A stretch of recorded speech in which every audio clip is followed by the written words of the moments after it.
Hey everybody, so if you haven't picked up on it already, the videos here in Project One are a sort of a mishmash of videos I've recorded over several semesters, but fear not, right? Because I take my own medicine, so to speak. Here I am. I'm preparing a brand new account for this semester. I just walked through the last several videos, and now I'm up to what is step number 5 in the Project 1 setup project.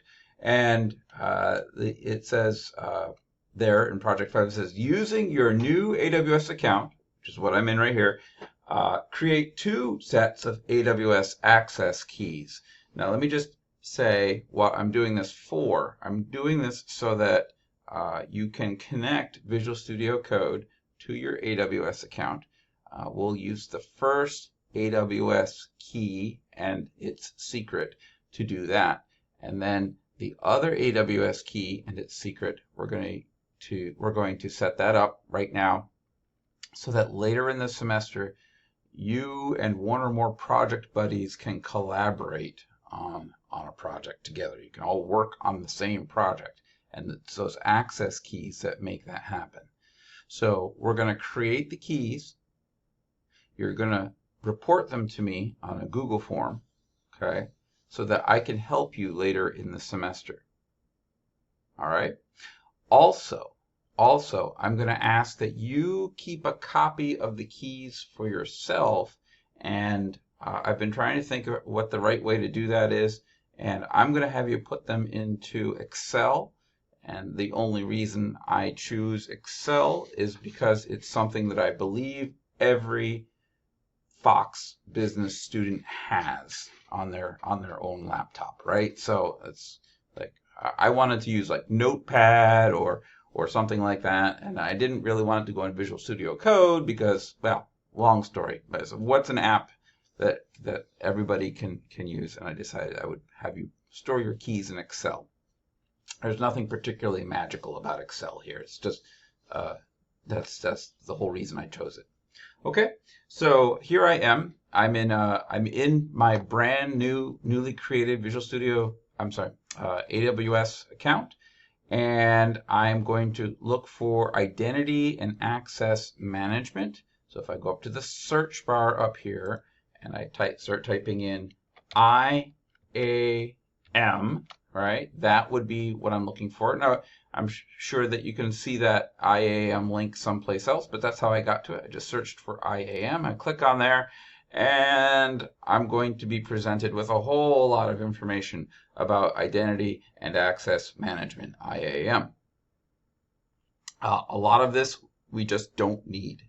All you want to find is a section here called Quick Links, and you want to look for My Security Credentials. Now, depending on how your screen looks, you might have, minimize some stuff in the background here.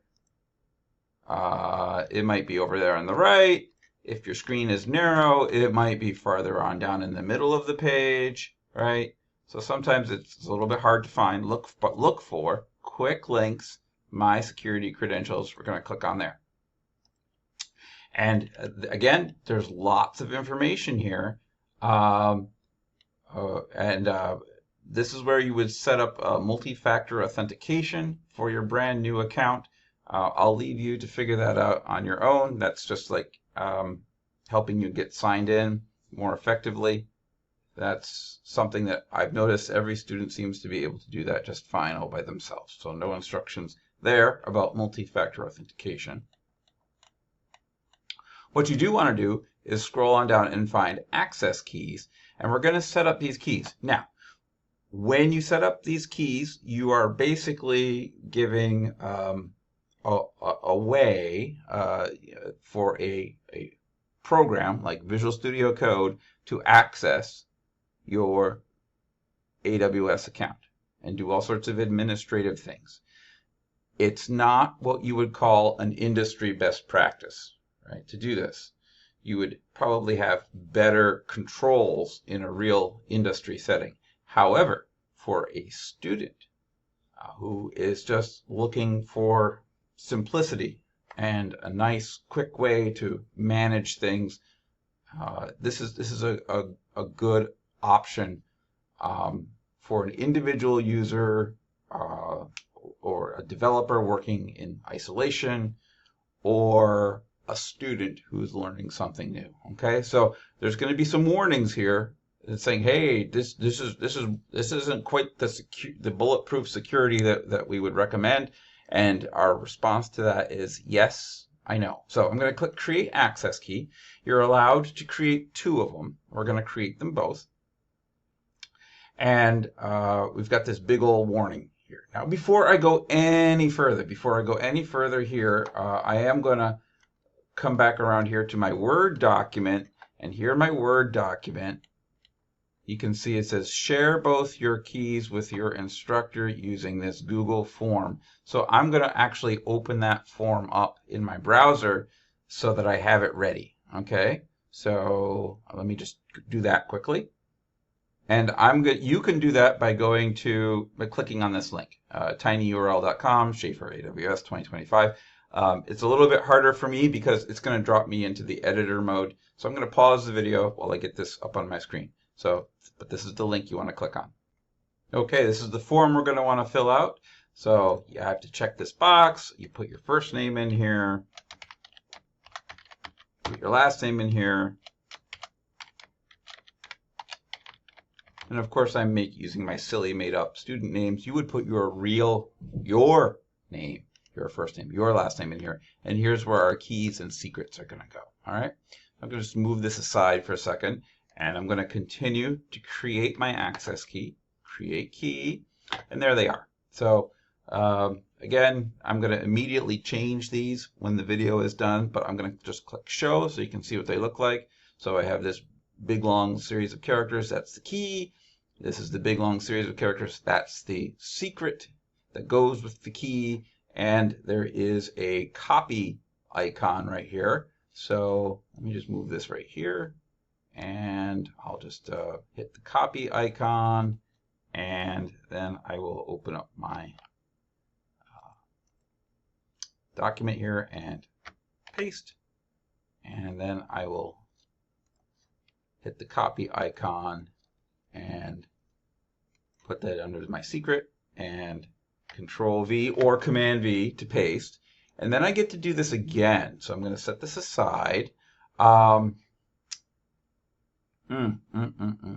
going to use this download CSV icon down here because I would like to keep a copy of these. All right. And remember, I said that I would keep this in Excel. So if I were to go into my downloads folder and open that up and look at here, there they are in Excel. Right, and I'm going to do File and Save As, and I need to put that in some secure location. Your Documents folder, or your desktop, or wherever you want. I'm going to just, for the sake of argument, I'm going to put it on my desktop. So I'll put this up into my desktop, and I'm going to call this root key personal. All right, and save. Right. All right, now I'm going to do this again. All right, so I still haven't closed my form over here because I'm going to do this one more time.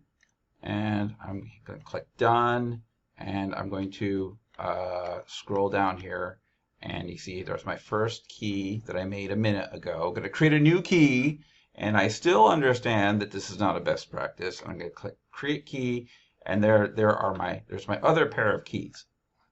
So I'm going to click Copy and paste that under AWS key number 2 with a Command V or Control C, and then copy this one, and I will put that over here,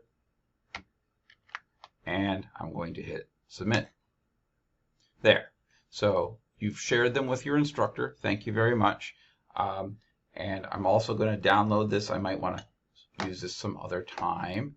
And I will go look at my downloads folder. I'm going to open that up. And this is the new one. And I'm going to do File and Save As, and I'll put that again on my desktop. And I will call that, well, here's the first one I made. I'll call this root key, I'll call that root key group. So the idea is that one pair of keys, key and secret, I use personally. I keep it private. Only I use it. And then if I want to share access with somebody, I can share it, give them the other pair. And that way I can turn things off and on again without much aggravation. But that's all I wanted to do with that one. I should probably take these out of my downloads folder. So let me just delete that out of my downloads folder because I don't like to have them hanging out there. And I'm going to click that. There you go. So you did it. You completed step, whatever that was, step 5. And did that in about 10 minutes. So there you go.